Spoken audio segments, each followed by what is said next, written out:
Okay, we are recording. Okay, welcome everybody. Hopefully you had a good spring break. I think some people had some crazy things happen. Some people, a lot of the same old, just without school. So welcome back. We're riding like the downhill to the end of the year. So hold on tight because things are going to go fast.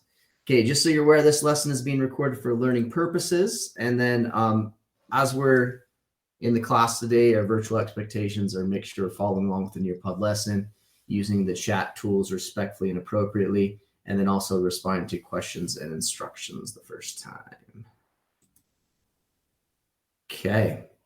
All right, before I get into the objective, let's just run over the class real quick, just in case you forgot over the week, right? We're out. In my classes, I like to always post the lesson right here to the course announcements. So if you did miss it, you can always jump in, hit these up. If we look at our plan, we just got done with spring break here. So this week we have quizzes, let's see here, 15 to 18, is that right? 15 to 19, okay. So 15 to 19 that will be due this week. If you want to go ahead in this class, feel free to do so, right? Especially those that are going to be graduating this year. So if you're graduating early, like a sophomore or junior graduating early, make sure you're going to get everything done hopefully by the first week of May. If you were a part-time student, the same thing, or if you're an original senior and going to be graduating. Graduation's on the 30th, but we got to get those grades in and make sure you pass before then. So just hurry and get things done beforehand. I'll let you know who needs to do that. I'm going to be going through the list here pretty soon.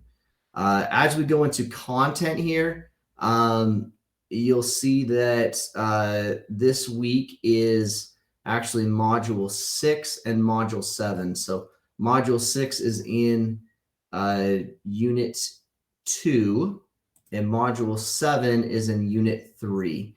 And so the first one is this one talks about paying for college, and then the other one is preparation for career and post high training.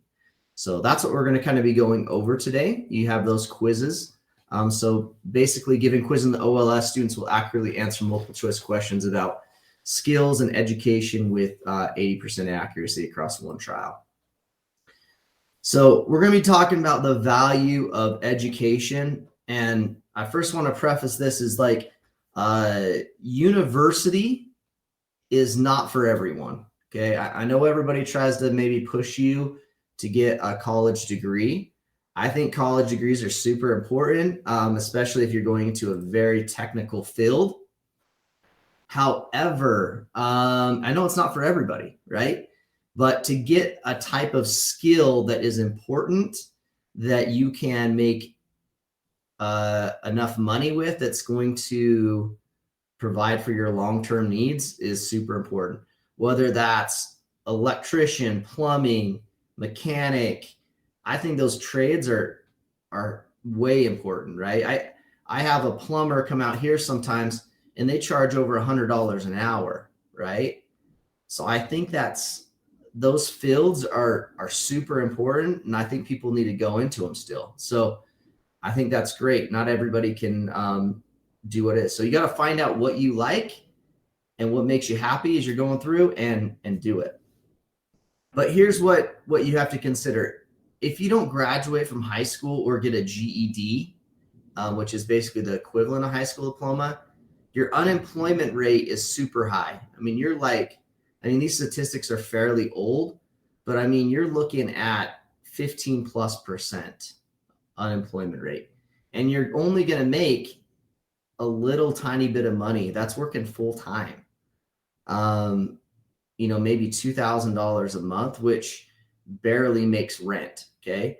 A high school diploma, the unemployment rate is less, but you're still only going to increase your amount maybe like $2,500, $3,000 a month. Okay. And you may think that's a lot of money right now, but it's really not.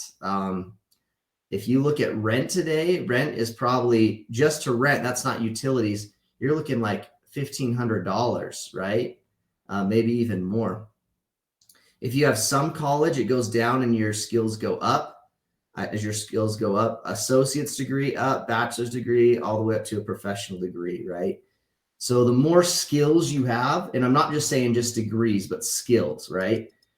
If you know you're good at computers and you are a coder and you have some amazing coding skills that other people don't have, can write in different languages, that kind of stuff, you're going to be super marketable and be able to make a ton more money than somebody that just only knows how to code a little bit, right? So you got to think of it in that terms of how can I make myself marketable enough to be able to make the money I want. And really it's about lifestyle. What kind of lifestyle do you want to live? Okay. And you just kind of set that out and do it. So, all right, let's watch this a little bit. This kind of tells us a little bit about how the discrepancy will be of your lifetime of income when you have certain skills. So here we go.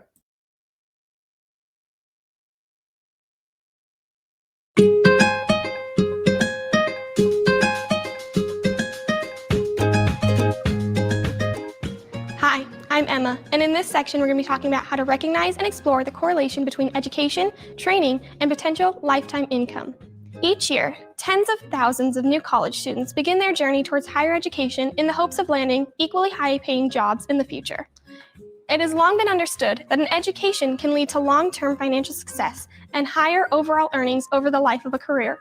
Generally speaking, the more specialized the education, the higher the earnings go. Education is valuable because it has many benefits that can be enjoyed over a lifetime. One benefit is an increase in potential earnings in wages and salaries. Demand for the educated or more skilled employee is generally greater than for the uneducated or less skilled employee. So education creates a more valuable and thus higher paid employee. It makes sense to be able to maximize value by becoming educated as soon as possible so you have as long as possible to benefit from increased income. It even makes sense to invest in education before you sell your labor because your opportunity cost of going to school, in this case, the lost wages of not working, is lowest. Current studies show that a college education has an economic value because a college graduate earns more over a lifetime than a high school graduate. Recent estimates put that difference at about $1 million. This fact indicates simply earning a 4-year college degree can be the key to long-term financial success. For career paths where there is a high demand for skilled workers, higher paying jobs may become available for those who have learned specific skill sets that can relate to specific job requirements. For example, the information technology field is clamoring with software developers. Therefore, those who study and earn certificates in one or more software languages can expect to be offered highly compensated roles within leading companies. Earnings based on specialization. In certain industries, the amount of specialized education is directly proportionate to the amount of earnings that a professional can make. For example, in the healthcare sector, a general practitioner can expect to earn as much as $188,223 per year, while a specialist can earn around $360,000 per year, twice as much. In the engineering field, an entry-level engineer can expect to earn around $62,000 per year, while an engineer who goes on to earn additional certification can earn more than $95,000 per year or more. As a rule, the more specialized the training and the more in-demand a skill set is, the higher the potential earnings will be. When planning a career path, it is important to weigh all the factors in determining the best type of education for you. Careful evaluation and planning can help you maximize your earnings potential.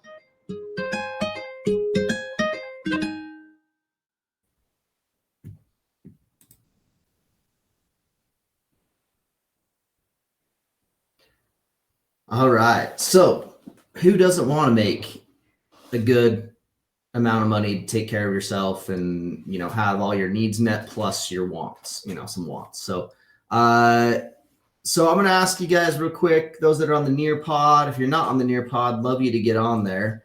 We'll put that in the chat one more time. Why is it important to get a college education or a skill set, right? I need to change that to say skill set too.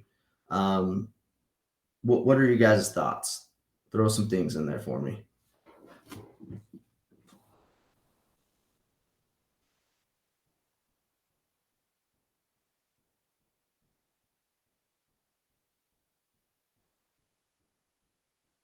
Or if you're not on the Nearpod, throw in the chat.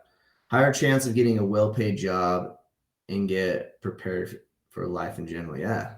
Financial stability. Yeah, I think it's hugely important. Like even like relationships, right? If you're thinking about spouses or significant others, whoever you want that, right? Like one of the biggest stumbling blocks is financial stuff, right? More divorces, like a lot of divorces happen because of financial issues and not being able to that. So when you're, and I know that at least on my end of things is when I feel like I have like emergency fund in the bank and I'm not going over and stuff like that, I feel a lot better about things and I can worry about future things rather than just meeting everyday needs, right? You can look more long-term in the future, you're healthier. There's so many different benefits to that, but it all leads to getting a good paid job, right? If you look at the economic model that we have, right, you need that, and those skills are just needed, right? And so you just find out what your talents are, right? And you maximize those. And I love the saying is the team I follow, NBA team. I like the Utah Jazz since we're in Utah, right? But they have a really good coach. I think he's good, anyways. Really young too. He's younger than me, if you can believe that. He's 35, second youngest coach in the league. But he says, let's see here. He says basically, what I don't go and see what those players don't do, but he says, what are your superpowers, right? So what are the superpowers that you have that you can like maximize and kind of give out? So I think that's very good. All right. So someone says, sorry, it's too personal, but how much do you get paid? So what I would do on that, like, you can actually look it up. You can go to like, because any government employee, you can actually look up their salary, how much they make. So what I would do is I would go, if you want to see like how much people make and stuff like that, or what the average thing is, just go to salary for jobs, right? In the US. Okay. So you can go to here and then you can look at, the Bureau of Labor Statistics would be a good one to kind of see. And you could go on here and you can say, look at all of these different professions. So for example, if we were to look at, is there a teacher on here?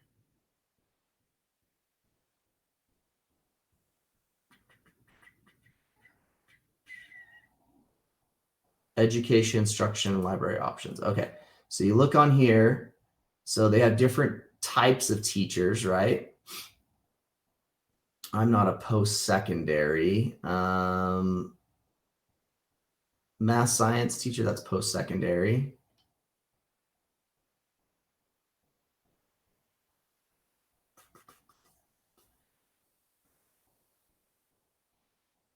Post-secondary, but you can kind of see on here some of these that post-secondary, that's more like college, but they have middle school teachers. There's middle school and elementary teachers right here. You can see that salary amount. Special education teachers, a little bit more. This is on average for the entire United States. Of course, the more degrees you have. So I have, I'll throw this in here for you guys if you want to look at it. I think this would be good to look at. You can look at all different kind of trades and stuff like that. But because I have like a master's and stuff like that, extra training, I make a little bit more because I have more training and stuff underneath me. But I think that's kind of the better way to kind of answer that question. But I feel like I'm compensated very well. So thank you. More financial security. Awesome. But I think that's good questions to ask, right? Because something that I was always thinking is my parents would never talk about money, right? But I think it's super important to talk about money and about like, because for example, you may be working your butt off at $12 an hour, but you can get an 18-hour job right down the street. But if you're not talking to people and finding what these kind of things are, right?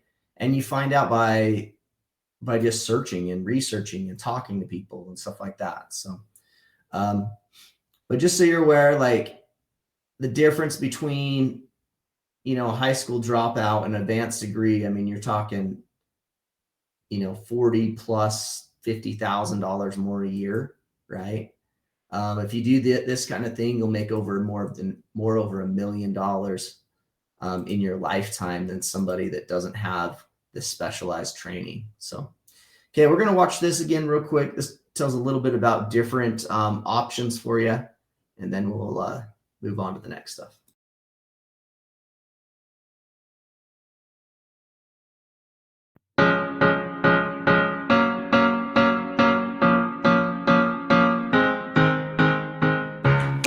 Hi, I'm Cameron. Today we will be examining the costs of post-high school education options and analyze the return on investment, or ROI.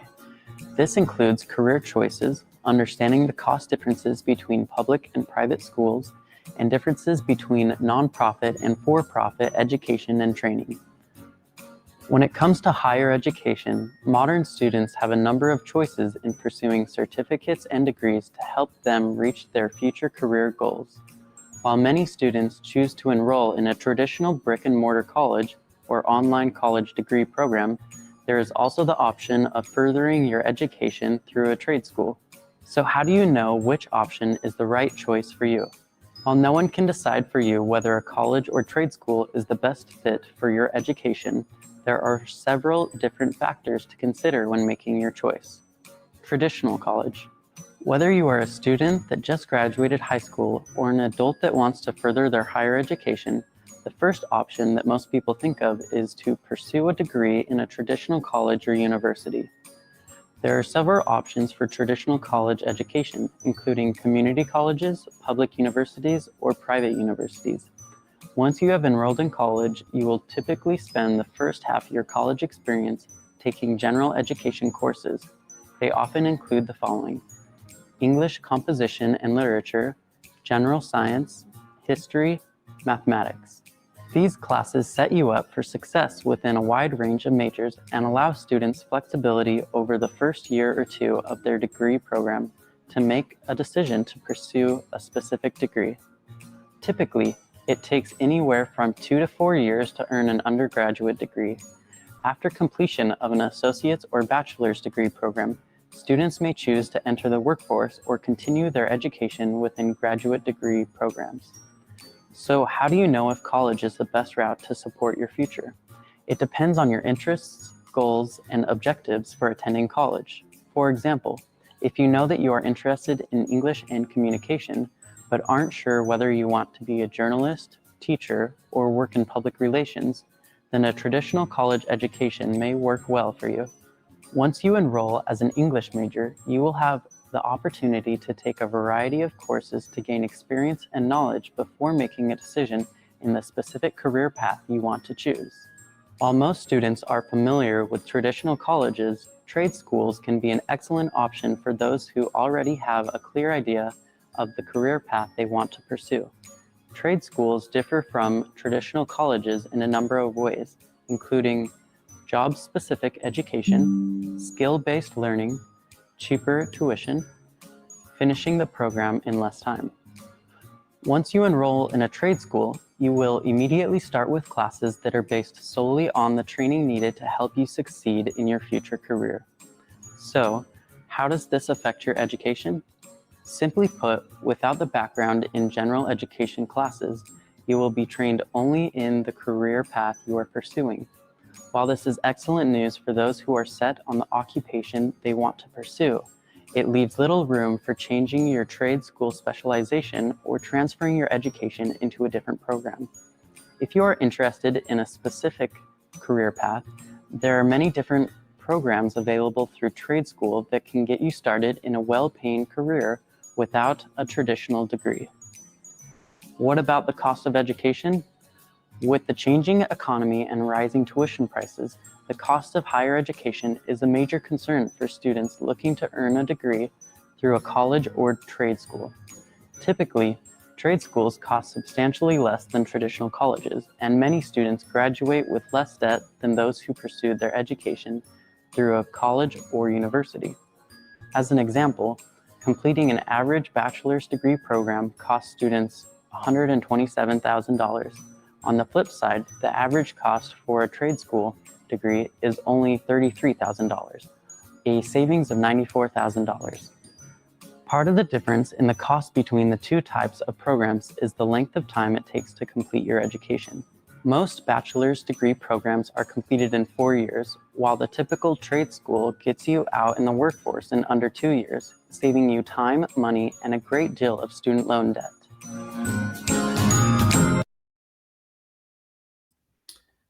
All right, so that kind of gives you some options on being able to figure out if what they call the ROI, that stands for return on investment, is worth it, right?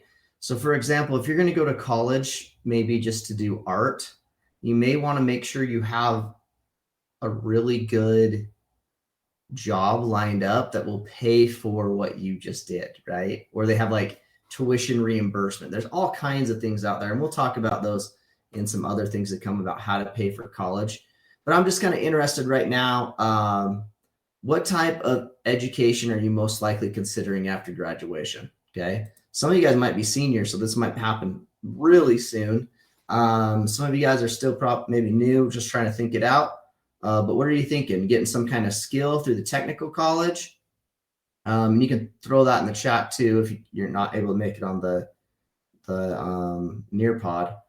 But I wonder if you're college, not looking at going or anything like that, or what's your thoughts?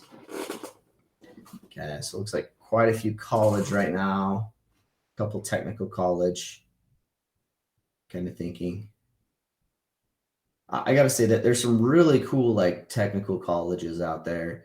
And honestly, like even things that you might like for example, my one of my cousins, she really liked doing hair, right? And she created a whole business, has other people work under her and that kind of stuff. And she does hair and she does really well. So I think it's, being able to have those kind of skills and that kind of stuff. I think she may have took some business courses, but then she went to beauty school and all that stuff. So there's so many things out there. Just find something you love. That's all I got to say, and figure out what you like. Okay, that ends us to the end of the class. If you have any questions, please stay around and ask. Just a recap real quick. You need to do modules, I believe 6 and 7, which are quizzes 13 to 19. Due Friday, I think 13 to 19, maybe 15 to 19.